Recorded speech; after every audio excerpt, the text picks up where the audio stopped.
сәлеметсіздер ме, құрметті оқырмандар. Лев Николаевич Толстой атындағы Қостанай облыстық әмбебап ғылыми кітапханасының әмбебап оқу залында кіші жүз қазақтарының 1783-1797 жылдар аралығындағы отаршылдыққа қарсы қозғалысының көшбасшысы болған Сырым Датұлының туғанына 300 жыл толуына арналған ел бастаған көсем, сөз бастаған шешен атты бейнешолуын ұсынады.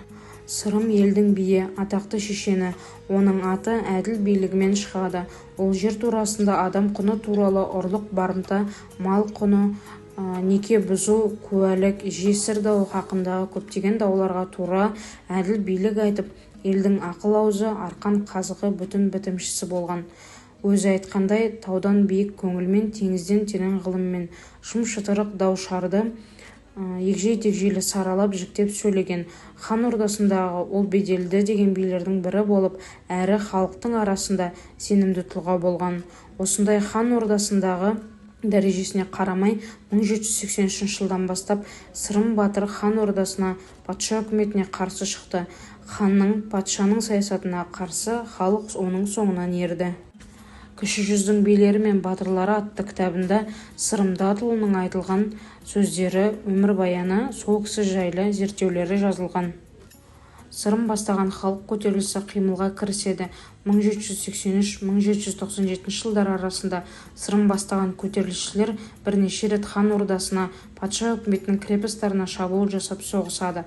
Халқының батыры атанған, қорқынышты білмейтін көсем Сырымның бастауымен қазақ халқы жауларымен 14 жыл бойы алысты. Себебі сол уақыт қазақ елінің шұрайлы, нулы, сулы жерінен, құтты жайлы қоныс мекеннен айырылып, зар жылаған шағы еді. Патша үкіметі жазалаушы отрядтарын, яғни казак-орыстарды қазақ ауылдарына жұмсап, құт берекесін кетіріп, талан-таражға салады. Сонда Сырым батыр адамның сүйегі сырқырарлық сөз сөйлеп, елі мен жерін қорғауға жұртын шақырады.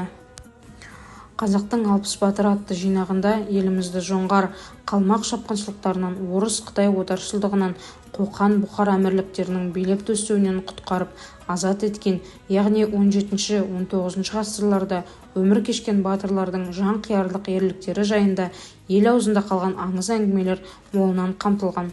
Соның ішінде Сырым батыр жайлы айтылып өтеді. Сырым өмірінің соңғы кездері патша үкіметі бұйрығымен қудалаудан өтті. Оның өмірі патша жансыздарының ұйымдастыруымен 1802 жылы қиылды. Бұл оқиға Орынбор мұрағаты дерегі бойынша Үргеніш қаласында болған. Еліміздің егемендігі, жұртымыздың тәуелсіздігі жолында арыстанша алысып өткен ерлер ішінде орыстың озбыр отаршылығына қарсы күрестің ту байлар жерінде тұрған Сырым Датұлының есімі ерекше.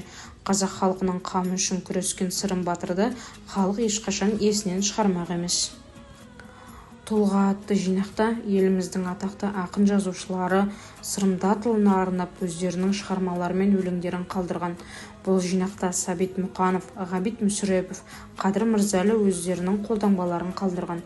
Соның бірі Қадыр Мырзәлі Сырым батыр туралы былай дейді: толтырып шерге, қаратып жерге данамды, сәулеті қыздың, дәулеті түздің таланды, түрткілеп шапты, іргеден қапты көкжалдар, көк пүліш шапқан, тып-тыныш жатқан даламды.